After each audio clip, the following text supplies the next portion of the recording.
नमस्ते गाइस, और आज की फाइट वीडियो में सबसे पहले बात करते हैं UFC 295 की प्रेस कॉन्फ्रेंस और सेरेमोनियल वेन्स की टाइमिंग क्या रहने वाली है। तो UFC 295 की प्रेस कॉन्फ्रेंस से स्टार्ट करें तो ये प्रेस कॉन्फ्रेंस नवंबर 10 काफी सुबह 2 बजे होगी, यानी कि नवंबर 10 2 AM को UFC 295 की प्रेस कॉन्फ्रेंस होगी। अब इसके बाद UFC 295 सेरेमोनियल वेन्स की बात करें तो सेरेमोनियल वेन्स स्टार्ट होंगे 11 नवंबर, और ये भी काफी सुबह है, जिधर ये इवेंट स्टार्ट होगा सुबह के 3:30 बजे, यानी कि 11 नवंबर 3:30 AM को सेरेमोनियल वेन्स स्टार्ट होंगे। अब ये प्रेस कॉन्फ्रेंस काफी सुबह है, जिधर आई डोंट थिंक सो कोई भी फाइटर एक दूसरे के साथ ट्रैश टॉक करेगा, इसलिए आई डोंट थिंक सो कि ये काफी इंपॉर्टेंट इवेंट है जो काफी जल्दी हो रहा है और हम लाइव देखना मिस कर सकते हैं। आज की नेक्स्ट 5 वीडियो में बात करते हैं लाइटवेट चैंपियन इस्लाम महाचेव के number 1 pound for pound fighter बनने पर फॉर्मर चैंपियंस हबीब नूरमागोमेडोव और कॉनर मैग्रेगर ने क्या कहा। तो हबीब से स्टार्ट करें तो हबीब का ये कहना था कि इन दोनों का केस बहुत ही रेयर है,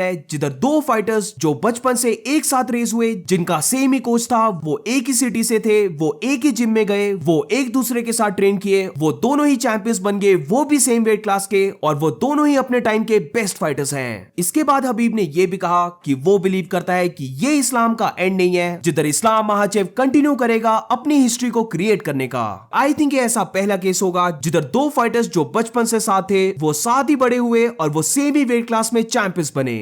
और अब बात करते हैं कॉनर ने क्या कहा इस्लाम महाचेव के बारे में। तो कॉनर का ये कहना था कि इस्लाम महाचेव अनकॉन्शियस नॉकआउट हुआ था और वो स्टेरॉइड्स लेता हुआ पकड़ा गया था। इस्लाम महाचेव की बॉडी में एक मेल्टोनियम करके सब्सटेंस निकला था, जिसकी वजह से इस्लाम महाचेव को सस्पेंड भी कर दिया था। अब यहाँ पर हम देख सकते हैं कि मेल्टोनियम सब्सटेंस एक मेटाबॉलिक सब्सटेंस है जो इंप्रूव करता है ऑक्सीजन का ट्रांसपोर्टेशन मसल्स को, जिसकी वजह से फाइटर की परफॉर्मेंस इंप्रूव होती है और उसकी बॉडी जल्दी रिकवर होती है। बट इसी के साथ हमें यह भी देखना होगा कि जब इस्लाम महाचेव की बॉडी में ये सब्सटेंस पाया गया था, उससे पहले ये सब्सटेंस लेना यानी कि यूएफसी में मेल्टोनियम लेना अलाउड था। नॉट ओनली इस्लाम महाचेव बट बहुत सारे रशियन एथलीट्स के अंदर ये सब्सटेंस को पाया गया था, क्योंकि पहले ये चीज लीगल थी। और इसीलिए जब 2016 में यूसाडा ने एंटर किया तो उन्होंने स्टेटमेंट दी कि ये इस्लाम महाचेव की फॉल्ट नहीं है, और आई थिंक 1 या फिर 2 मंथ्स के बाद इस्लाम महाचेव पर जो बैन लगा था उस बैन को हटा दिया था। यूसाडा का बेसिकली ये कहना था कि जब से मेल्टोनियम पर बैन लगाए उसके बाद से इस्लाम महाचेव ने इस सब्सटेंस को नहीं लिया, बल्कि ये जो उसकी बॉडी में पाया गया ये बैन से पहले का था।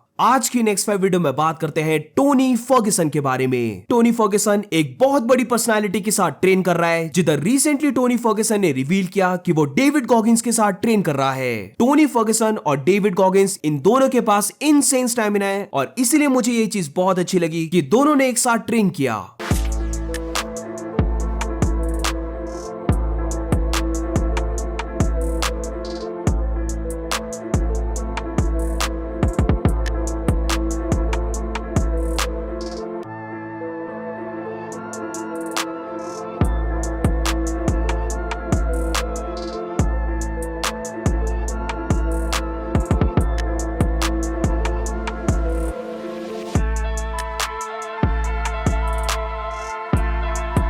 आज की नेक्स्ट 5 वीडियो में बात करते हैं पॉलो कोस्टा ने क्या कहा हमजा चिमाएव के बारे में। तो पॉलो कोस्टा चाहता है कि उसकी फाइट अगेंस्ट हमजा चिमाएव को फिर से रिबुक किया जाए। पॉलो कोस्टा ने ट्वीट किया जिधर उसने ये कहा कि जनवरी में उसे डिनर के लिए चेंचन चाहिए। कोई रीजन नहीं है हमजा चिमाएव को उससे प्रोटेक्ट करने का, और वो चाहता है कि यूएफसी हमजा चिमाएव को फोर्स करे कि हमजा चिमाएव उसके साथ फाइट कर ले, वरना हमजा चिमाएव कंटिन्यू करेगा उससे डक करना। I don't know why Paulo Costa ये सोचता है कि हमजा चिमाएव उसे डक कर रहा है, क्योंकि ही वाज द वन जिसको इंजरी हुई और वो था जिसने फाइट से पुल आउट किया, ना कि हमजा चिमाएव ने। अगर यूएफसी इस फाइट को रीबुक करती है तो well and good, but Diana white इस चीज को ऑलरेडी बोल चुका था कि जो भी हमजा चिमाएव और कमारू उस्मान का विनर होगा उसको मिलेगा टाइटल शॉट। तो अगर हमजा चिमाएव पॉलो कोस्टा के साथ फाइट करना चाहता है तो ये भी ठीक है, बट अगर हमजा चिमाएव डिसाइड करता है कि वो वेट करेगा अपने टाइटल शॉट के लिए तो वो चीज भी परफेक्ट होगी। आज की नेक्स्ट 5 वीडियो में बात करते हैं the gangster Chael Sonnen versus the BMF champion हॉर्हे मास्विडाल के बारे में। तो आई थॉट ये दोनों दोस्त थे जो ये सच में थे, बट रिसेंटली मुझे नहीं पता था कि अब ये दोनों एक दूसरे को डिसलाइक करने लग पड़े हैं। रिसेंटली हॉरे मास्विडाल ने चेल सनन के बारे में ये कहा कि चेल सनन एक बिच है जो यूएफसी का डर्टीएस्ट फाइटर एवर था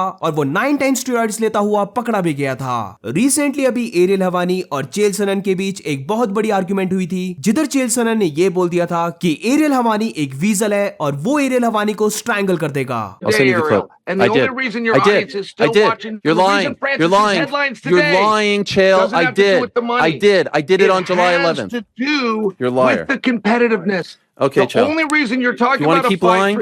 Errol, you keep cutting me off Because you're lying. I don't really understand Chael, why you're you do lying. You are lying. that. About what? I You did dumb son. celebrate. I would strangle I you did. if I was Do there. it. You come and talk Come. to me mouthy like this, Do you it. little Do it. Do Errol. it. तो इसी चीज को refer करते हुए हॉरे मास्विडाल ने यह भी कहा कि जब कोई फाइटर एक रिपोर्टर को धमकी दे कि वो उसको बीट करेगा, तो इसका मतलब यह है कि वो फाइटर कॉन्वर्सेशन को हार गया और अब उसके पास कोई चांस नहीं है आर्गुमेंट को विन करने का, और इसीलिए वो अब अटैकिंग के थ्रेट्स दे रहा है। हॉरे मास्विडाल ने चेल सनन को टैक्स फ्रॉड करने पर एक्यूज भी किया, तो इसका रिप्लाई चेल सनन ने बहुत ही ज्यादा स्ट्रॉन्ग दिया, जिधर चेल सनन ने यह कहा कि अगर हॉरे मास्विडाल चाहता है उसके साथ फाइट करने का, तो सबसे पहले हॉरे मास्विडाल को उसके स्टूडेंट को हराना होगा जो कोबी का स्क्रैच दैट, क्योंकि ये चीज पॉसिबल नहीं है। इसके बाद चेल सनन ने यह भी कहा कि हॉरे मास्विडाल एक टू फेस्ड फाइटर है, और क्या वो मायामी की कार शॉप में गया अपने डेंट को रिमूव करने का जो कमारू उस्मान ने उसको पंच करके डाला था। अब इसी के साथ चेल सनन ने बाकी भी ट्वीट्स किए, जिसके बाद हॉरे मास्विडाल ने चेल सनन का रिप्लाई दिया कि चेल सनन एक जूस हेड है और वो बेट करता है कि चेल सनन उसके फेस के सामने ये चीजें नहीं बोल सकता। और इसके बाद चेल सनन को वार्न करते हुए हॉरे मास्विडाल ने ये कहा कि वो ऐसे ही सेम एनर्जी रखे जब वो उसके सामने फेस टू फेस मिलेगा।